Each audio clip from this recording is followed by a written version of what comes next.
Всем привет! Вокруг второго сталкера сложился очень неприятный и конфликтный фон по понятным причинам. Stop Game — это игровой канал, и речь в обзоре пойдет только об игре, но перед этим хочу кое-что уточнить. В течение прохождения я надеялся, что в итоге скажу, что никакого политического подтекста в игровом контенте или сюжете нет, я его не встретил. Но в итоге там нашли песню русофобского, оскорбительного содержания, о чем вы из разных пабликов наверняка услышали. Там же об этом узнал и я, потому что либо просто не прислушивался к тому, что звучит в игровом радио, либо она мне не попадалась.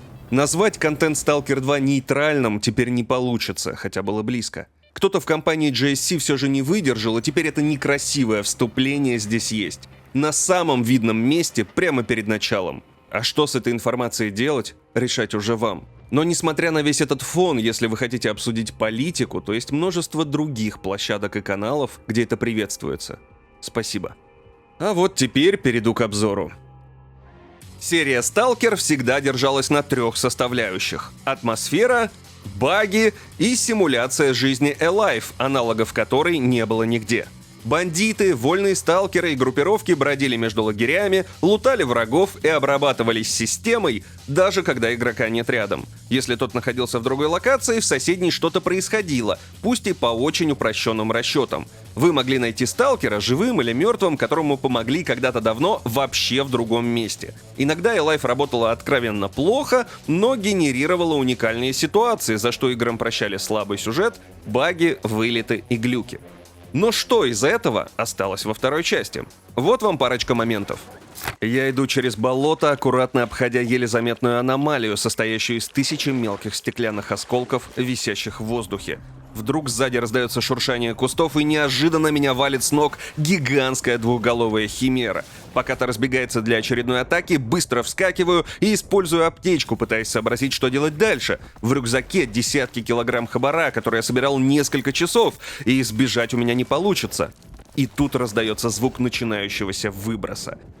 За спиной рычит мутант, сверкают молнии, и я, отчаянно глотая энергетики, петляю между высокой травой, пытаясь добраться до спасительной хижины.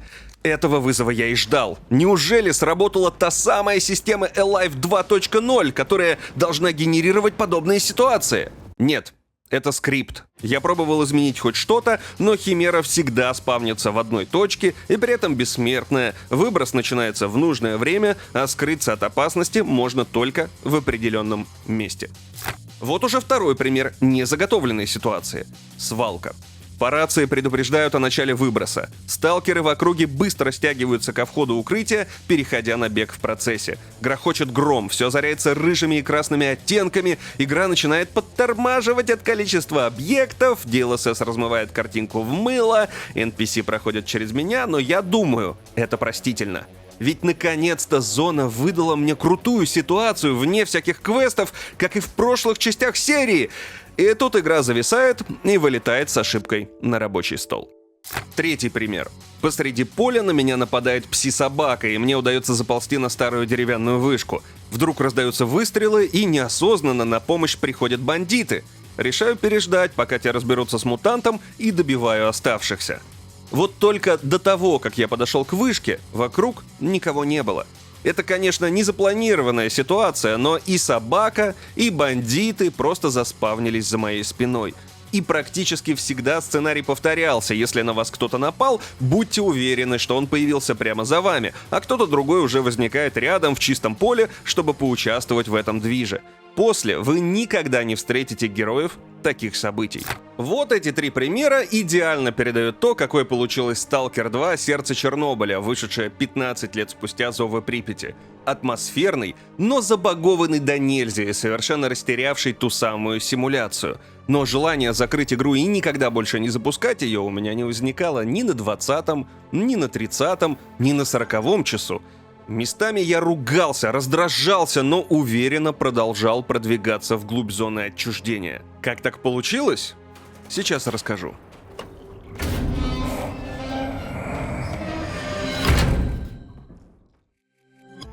Геймплейная новая часть совершенно не отличается от прошлых. Все так же, берем квесты у NPC, ходим их выполнять, пьем водку от радиации, закусываем колбасой и возвращаемся за наградами, параллельно продвигаясь по основному сюжету, перестреливаясь с противниками, отбиваясь от мутантов и зарабатывая на жизнь поиском артефактов и торговлей, чтобы починить подуставший бронежилет и оружие. Разве что карта теперь бесшовная и просто гигантская. Она явно больше, чем общая площадь всех предыдущих частей, и, что приятно, это никак не повлияло на качество проработки. Расположение и наполнение старых локаций сильно изменилось, но знакомые с прошлыми частями будут себя чувствовать как дома в некоторых местах и вспоминать те события, которые случались тут ранее. Карту очень интересно исследовать, рассматривать всякие мелкие детальки, заглядывать в полуразрушенные здания и спускаться в темные подвалы, натыкаясь на схроны, спрятанные в укромных уголках. Сложно пройти мимо громадного полупрозрачного шара гравитационной аномалии, который, пульсируя, гнет деревья, притягивая их к себе, а затем отталкивает обратно, ведь наверняка там найдется какой-то редкий артефакт, и его можно положить в контейнер на поясе или продать за хорошую цену. Как не запрыгнуть в телепорт, чтобы проверить, куда он тебя перенесет, или не залезть на одинокую покосившуюся вышку на болотах, чтобы осмотреть локацию вокруг себя в поисках чего-нибудь интересного? Ведь оно 100% найдется, тут вам не Starfield с ее сгенерированными пустынями. Территория просто до отказа забита уникальными локациями, гигантскими аномалиями, пещерами и прочим. Внешне все это живет и дышит, скрипят деревья, сверкают молнии, ветер гонит сухую листву по дорогам, птицы каркают, а в озерцах плавают лягушки. В ночи проносятся клубы пыли и слышны завывания мутантов. И на первый взгляд внешне локации выглядят очень приятно. Видно, что свет везде выставлен вручную, а объекты разложены без всяких процедурных генераций, а уникальных моделей какое-то бесконечное количество. Очень часто хочется просто стоять и рассматривать, как тут все разложено. Если поставить одну и ту же локацию в сравнении, выиграет вторая часть, что спустя 15 лет так-то и неудивительно. Но технологичность и стабильность картинки вызывает большие вопросы. Еще в чистом небе был прорывной свет, а уж о тенях я вообще молчу, их отбрасывал каждый объект. Решетки, люди, кровати, ящики и все остальное. Тут теней от фонарика нет. Никаких. И казалось бы, ну и что такого, что ты привязался-то? А на подсознательном уровне работает. Смотришь без фонарика, вроде все хорошо. Включаешь его, и картинка сразу становится какой-то плоской. Но вот если рядом с вами ударит молния, то тени будут, причем клевые. Получается, специально отключили тени от фонарика для оптимизации? Очень спорное решение, ведь в первом Сталкере даже вспышки от выстрелов заставляли все объекты отбрасывать тени. А тут... Отсветов на стене нет в полной темноте, и выглядит это ужасно нелепо.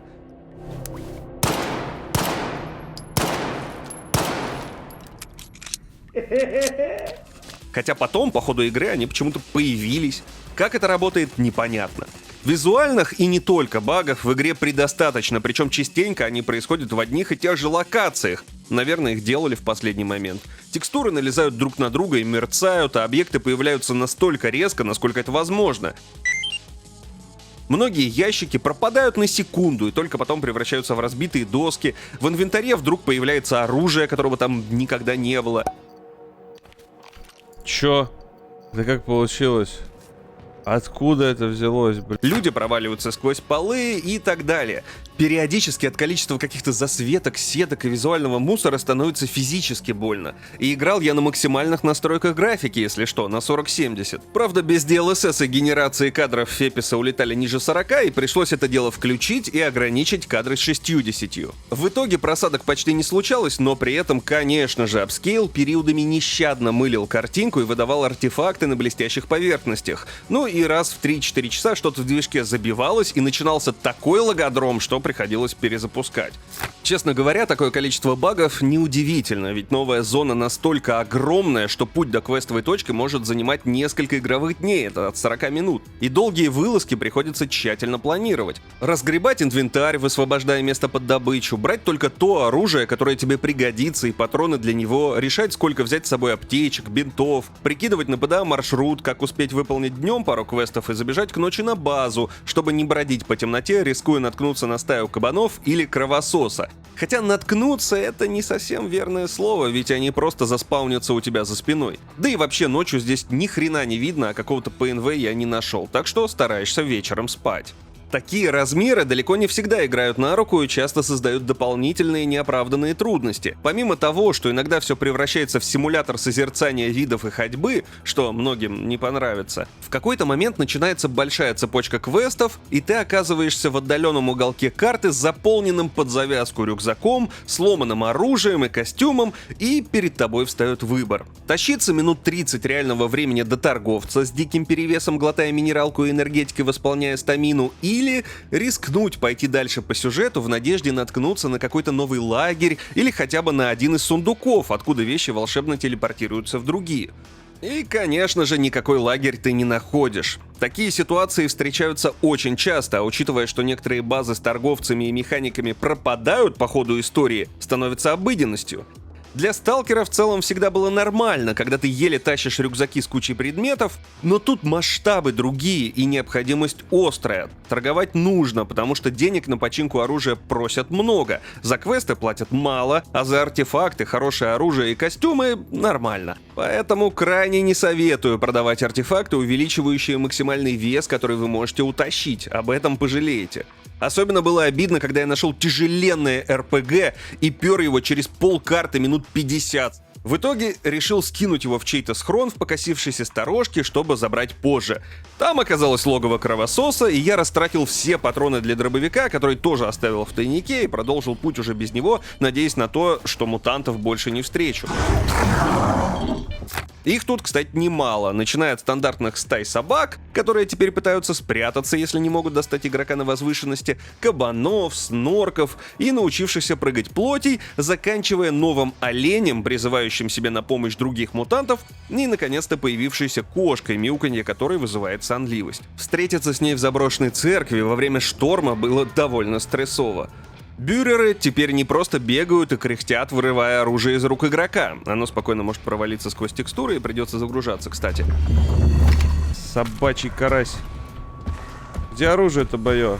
Но и умеют стрелять, поднимая автомат в воздух. Многие жалуются на прочность кровососов, но с ними особых проблем у меня не было. А вот контролер впитывает пули похлеще боссов из The Division. На него можно потратить очень много коробок с патронами. Зачем его сделали настолько неубиваемым? Загадка зоны.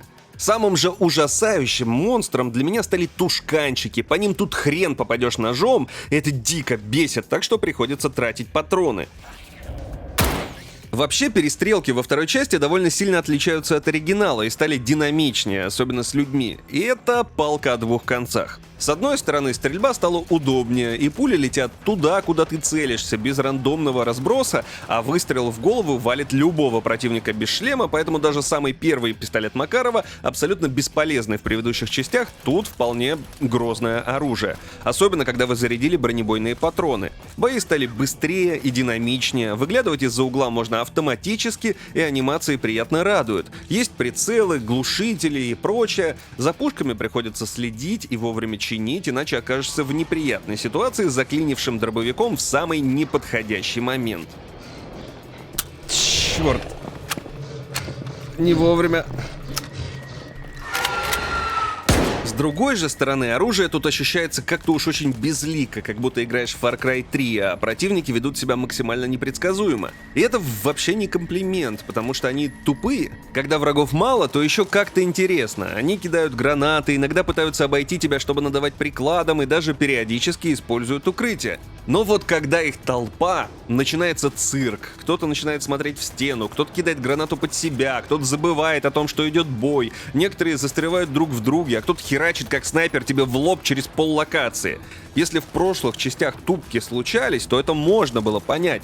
Там AI учитывал кучу разных факторов, и работала система симуляции, все могло поменяться в любую секунду. Тут же всего этого нет, и оправданий тупым врагам тоже. При всем этом видно, что интеллект здесь сделан какими-то сложными окольными путями. Однажды я убил противника и обнаружил, что он уснул. Я убил чувака, а он спит.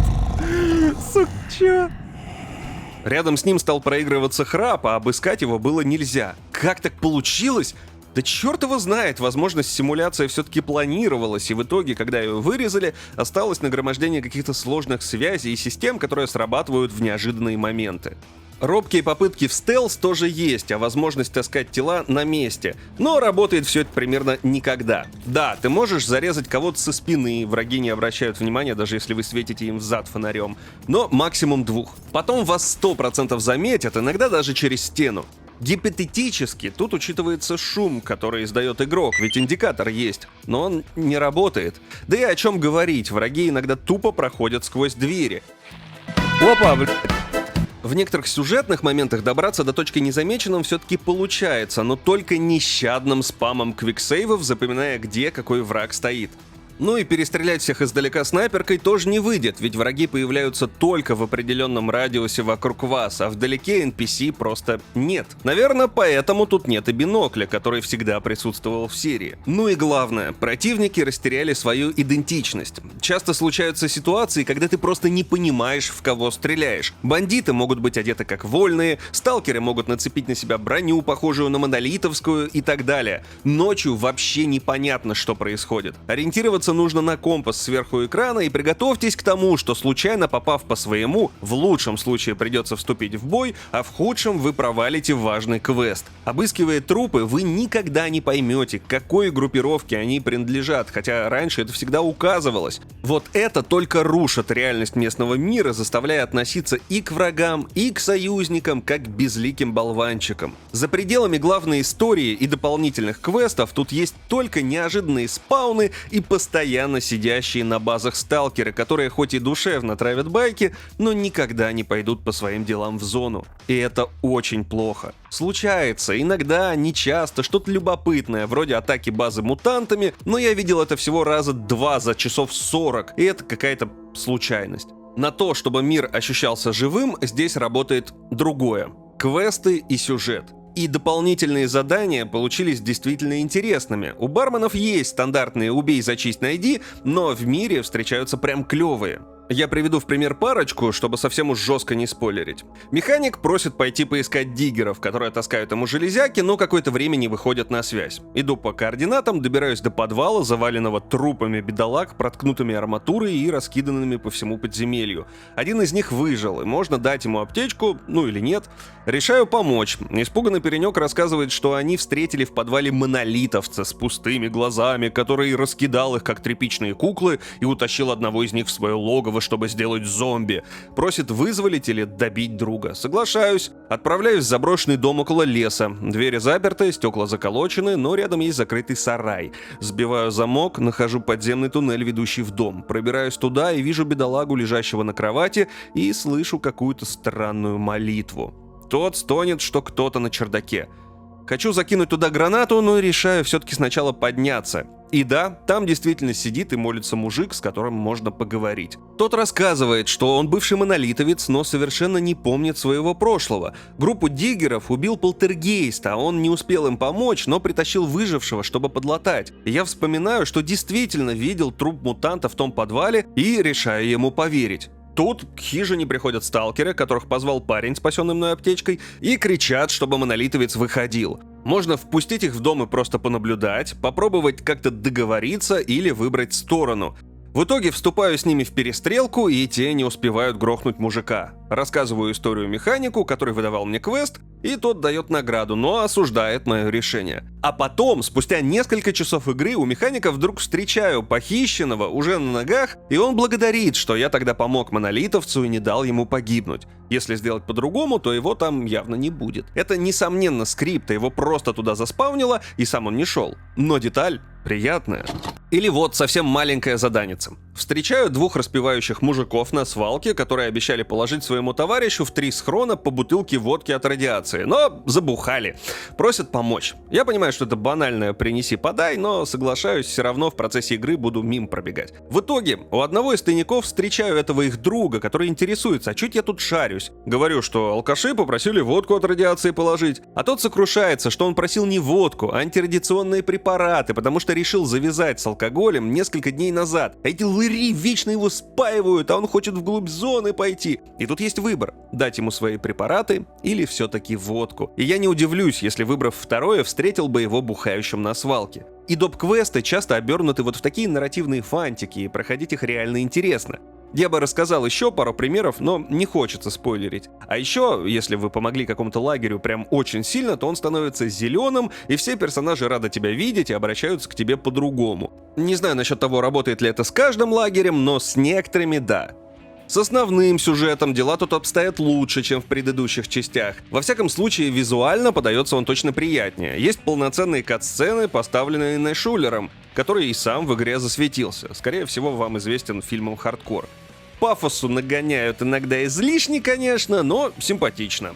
Дело происходит после Зова Припяти спустя несколько лет. Завязка такая: у главного героя вне зоны посреди кухни гремит аномальный взрыв и появляется некий разряженный артефакт. Продать его дорого не получится, а вот если зарядить его в зоне, то и на новую квартиру хватит. И он решает отправиться туда. Приключения на 5 минут, зайти-выйти, но что-то, конечно, идет не по плану, и мы остаемся в Чернобыле, втянутыми в историю с таинственными сканерами, научно-исследовательским институтом и многим другим. Откуда взялся этот артефакт, по ходу дела расскажут, как и о происхождении зоны в целом. Короче, лор расширили нормально, и так хорошо прям. Кстати, не помню, чтобы раньше артефакты вне зоны теряли свойства, но теперь это так. Какое-то время работают, затем потухают. Это не особо ломает идею продажи артефактов, ведь спрос на них теперь никогда не спадет. В процессе узнаете и про осознание, и про монолит, и про несколько глобальных изменений расположения сил в зоне, ну и по дороге встретится много знакомых персонажей. А вот если до этого вы не играли в Сталкер, то, думаю, вообще будет ни горячо, ни холодно. Что-то там было, какие-то там группировки и так далее.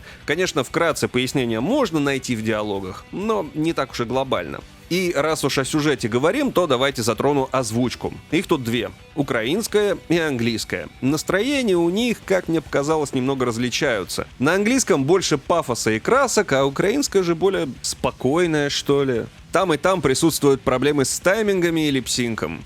Еще периодически встречается баг, что эффект рации или противогаза у говорящего пропадает, что звучит, конечно, странновато. Персонажи тут разные, у них какие-никакие мотивации, а у вас есть выборы, влияющие на ход истории. Каких-то глобальных изменений от них я не заметил, но некоторые миссии и ролики выглядят иначе. Концовок, конечно, несколько, и чтобы узнать все варианты, придется перепроходить игру не один раз, выбирая разные варианты в развилках и меняя стороны. Игра вообще по продолжительности просто бесконечная, часов 40-50 минимум. А если зачищать все сайд-квесты и не нестись чисто по сюжету на низком уровне сложности, то я боюсь даже представить. В принципе, история не вызывает никаких сильных нареканий, а в середине стало действительно интересно, что вообще происходит, хотя вопросы к зданию местного института у меня есть, и очень уж он какой-то неожиданный киберпанк. Но в общем и целом я бы даже не придирался, если бы не один нюанс. Даже нюансище. Под середину игры квесты ломаются. Не в плане нарратива, если что, а просто перестают работать скрипты. У необязательного задания поговорить с профессором Лодочкой не открывается дверь, и я такой: ну ладно, потом починят, пойду дальше по сюжету. Приходишь в деревню, которая просит о помощи, а там и враги, и дружественные сталкеры сидят в закрытом доме, и ничего не происходит, только звук выстрелов. Отходишь от нее, лагеря больше нет, торговца тоже, жизнь будет сложнее. Добираешься до большого сюжетного квеста, и у тебя стартует диалог, из которого нельзя выйти. Иронично. Честно говоря, я думал, что на этом до ближайшего патча мое прохождение и закончилось, и пошел спать спустя 30 часов игры. Но Сталкер — это Сталкер, и народные умельцы, пока я спал, уже нашли решение. В итоге я переигрывал все, что сломалось, занимаясь тем, что убивал в дебаг-консоль кучу команд. Прошел через стенку к Лодочке, сдал ему квест, он, кстати, стал в меня стрелять, это значит, что что-то еще крякнуло в системе. Полетел в деревню, убил команды всех вражеских NPC, активировал задание у сюжетного персонажа. Прошел 3 небольших квеста, затем встал посреди деревни, отключил коллизии, телепортнул себя за пределы зоны, потом вернул обратно, включил коллизии, и только тогда вернулся на основной квест, где завершил диалог очередной консольной командой. На это все у меня ушло часа 3-4. И пока я это все делал, вполне могло сломаться что-то еще, о чем я узнал бы в самый неожиданный момент. Есть счастливчики, которые избежали подобных софтлоков, но у очень многих случился почти полный набор таких же проблем. И кажется, это еще и зависит от того, по какой ветке сюжета сюжета вы пойдете. Возможно, когда обзор вышел, это уже патчи мы починили, но у меня без танцев с бубном игра была бы непроходимой, и вряд ли каждый полезет так далеко в попытке все пофиксить. Особенно это актуально на консолях, где никакой дебаг-режим ты не поставишь. Короче, технически игру прям нужно допиливать и максимально срочно.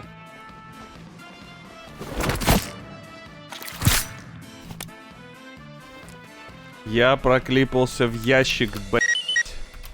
Стелс. На самом деле я бы еще всякое порассказывал, но обзор на час смотреть вы не будете, так что давайте к итогам. Где-то в первой четверти игры один из героев спрашивает: «Что думаешь о зоне?» И тогда я смог ответить только «не знаю».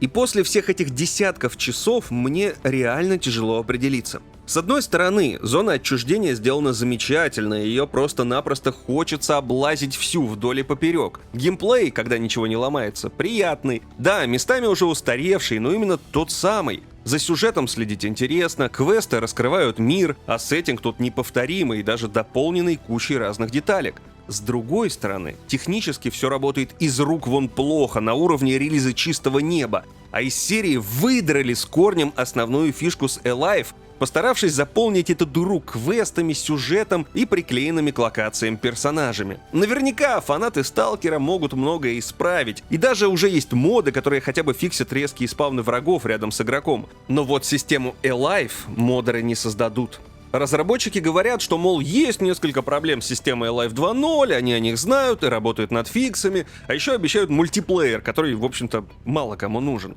Сейчас Stalker 2 Сердце Чернобыля напоминает декорации для фильма, и вы даже верите в них, пока не начнете активно проверять на прочность, а частенько игра и сама их рушит. Но парадокс заключается в том, что я не хотел эти декорации ломать. Мне не хотелось выключать игру, и я чувствовал, что вернулся в ту самую зону отчуждения. Она изменилась, но в то же время осталась прежней. В итоге получился самый настоящий представитель серии Stalker, которая пустовала 15 лет. С кучей проблем. И если бы в нее было неинтересно играть, то я бы поставил проходняк, вот без зазрений совести. И для тех, кому оригинальные сталкеры не нравились, это проходняк, несомненно, вам там искать нечего, даже не пытайтесь. Но обзор делаю я, и я серию очень любил, а если вы в предыдущие части играли так же увлеченно, как и я, то вернуться в мир зоны и узнать, что же там случилось за время вашего отсутствия, это похвально. Но пока с очень большим минусом и только после патчей по геймпасу. На самом деле я очень сомневался с оценкой, но почти все квесты затягивают в мир, заставляя закрывать глаза на многие недостатки, и даже после прохождения хочется пощупать те, что не успел. В этом весь сталкер. На каждые 2 минуса найдется 1 плюс, но зато какой. Пусть из 3 уникальных параметров осталось только 2, баги и атмосфера, но ее пока хватает, чтобы поверить в происходящее.